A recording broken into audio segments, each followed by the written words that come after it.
Hi friends, அனைவருக்கும் வணக்கம். TNPSC previous year question வந்து டெய்லி வந்து போட்டு பார்த்துட்ருக்கோம் மேக்ஸ் சம்லேருந்து.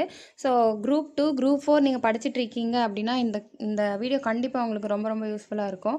உங்களுக்கு மேக்ஸ் பற்றின பேசிக்ஸ் உங்களுக்கு தெரியும் அப்படின்னா, எல்லா கான்செப்ட்டும் உங்களுக்கு பேசிக் தெரியும் அப்படின்னா, எது போட்டு பார்க்கணும் அப்படின்றது எந்த சம் உங்களுக்கு தெரியாது அப்படின்னா, நீங்கள் ப்ரீவியஸ் இயர் கொஷின் தான் நான் பெஸ்ட் சாய்ஸாக நான் வந்து சொல்வேன். அந்த கொஸ்டின்லாம் நீங்கள் போட்டு ப்ராக்டிஸ் பண்ண உங்களுக்கு ஆட்டோமேட்டிக்காக மேக்ஸ் அந்த ஸ்பீடு வந்துடும். அதே மாதிரியே வந்து அந்த எக்ஸாம் டைமில் ஒரு ஃபியர் வரும் பார்த்தீங்களா, அந்த ஃபியர்லாம் வந்து இல்லாமல் நம்ம மேக்ஸ் வந்து பர்டிகுலர் டைமில் வந்து கம்ப்ளீட் பண்ணலாம். ஸோ டெய்லி வந்து மேக்ஸ் வந்து நம்ம போட்டு கிளாஸ் வந்து கொடுத்துட்ருக்கோம். நீங்களும் வந்து இந்த மேக்ஸ் வீடியோ ரெண்டு சம் தான், டெய்லி 2 சம்ஸ் தான் கொடுக்குறோம். அந்த வீடியோவை நீங்களும் ஒரு நோட் எடுத்து டெய்லி 2 சம்மு ப்ராக்டிஸ் பண்ணுங்கள். உங்களுக்கு தெரிஞ்சால் போட போகிறீங்க, தெரியலையா வீடியோ பார்த்து கற்றுக்க போகிறீங்க, அதுதான் விஷயம். ஸோ எப்படி வந்து மார்க்கை வந்து ஸ்கோர் பண்ணலாம், பூஸ்ட் பண்ணலாம் அப்படின்றது தான் நம்ம டெய்லி வந்து பிளான் கொடுத்துட்ருக்கோம். அதே மாதிரியே கரண்ட் அஃபேர்ஸ்க்கும் நிறைய பேர் வந்து லேகிங்கில் இருப்பீங்க. ஸோ நம்ம வீடியோவில் கரண்ட் அஃபேர்ஸும் கொடுத்துட்ருக்கோம். கண்டிப்பாக அந்த வீடியோஸ்லாம் வந்து பாருங்கள், பார்த்து உங்களோட ஸ்கோர் வந்து இன்க்ரீஸ் பண்ணிக்க ட்ரை பண்ணுங்கள்.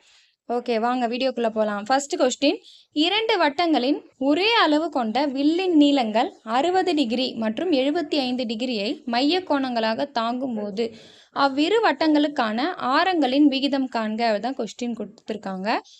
இதில் நம்மளுக்கு என்ன தெரியணும் அப்படின்னா, எல் அதாச்சும் வில்லின் நீளங்கள் தானே கொடுத்துருக்காங்க, அதுக்கான ஃபார்முலா நம்மளுக்கு தெரியணும். அது தெரிஞ்சால் இந்த கொஸ்டின் ரொம்ப ரொம்ப simple. L equal to R theta, இதுதான் வந்து வில்லினுடைய நீளத்தினுடைய ஃபார்முலா. அது நம்மளுக்கு தெரிஞ்சிருச்சு. ஸோ 2 கோணங்கள் 60, 75 கொடுத்துருக்காங்களா. ஸோ நம்ம L1, L2 அப்படின்னு 2 எடுத்துக்கிறோம். 2 எடுத்துகிட்டு அந்த ஃபார்முலாவை அப்ளை பண்ண போகிறோம். R1 டீட்டா 1 அப்படின்னும் R2 டீட்டா 2. ஏன்னா நமக்கு ஆரங்களினுடைய விகிதம் தான் கேட்டிருக்காங்க. R தான் நம்மளுக்கு தேவை. அந்த ஃபார்முலாவில் R இருக்கா பாருங்கள், R இருக்குது. ஸோ R1 டீட்டா 1 அப்படின்னு எடுத்துட்டோம், ஈக்குவல் டு R2 டீட்டா 2. இப்போ R2 கீழே வந்துருச்சு இந்த பக்கம் அப்படின்னா, ரைட் சைடில் என்ன ஆகும், டீட்டா 2 டீட்டா பை டீட்டா 1 அப்படின்னு வந்துடுமா.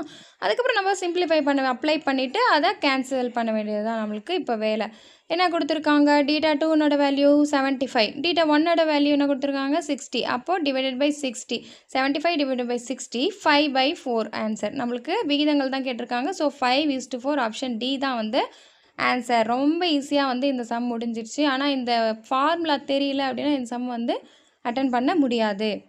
ஓகே, நெக்ஸ்ட் கொஸ்டின் போகலாம். இரு அடுத்தடுத்த இரட்டை எண்களின் மீ போ வா HCF கேட்டிருக்காங்க. என்ன வரும், ஆப்ஷன் வந்து ABCD கொடுத்துருக்காங்க பாருங்கள். இதை நம்ம வந்து கன்ஃபியூஸாக இருக்குது அப்படின்னு நம்ம போட்டே செக் பண்ணிக்கலாம்.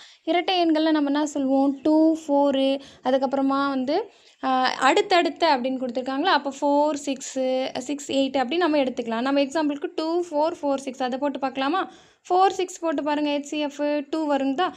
அதேமாதிரி 2, 4 போட்டு பாருங்கள், HCF 2 தான். காமனாக 2 தான் வருது. So answer is option D 2. இது ரொம்ப வித்தின் 10 செகண்ட்ஸ்க்குள்ளே போடுற ஒரு கொஸ்டின். ஸோ இந்த மாதிரி கொஸ்டின்லாம் வந்து டைம் எடுத்துக்காதீங்க. ஓகேவா, நெக்ஸ்ட் வீடியோவில் பார்க்கலாம், 12th டே வீடியோவில். ஓகேங்களா, வீடியோ வந்து ஃபாலோ பண்ணுங்கள், சப்ஸ்கிரைப் பண்ணி வச்சுக்கோங்க சேனலை. மறக்காமல் வந்து லைக் பண்ணி விடுங்க. Okay, thank you.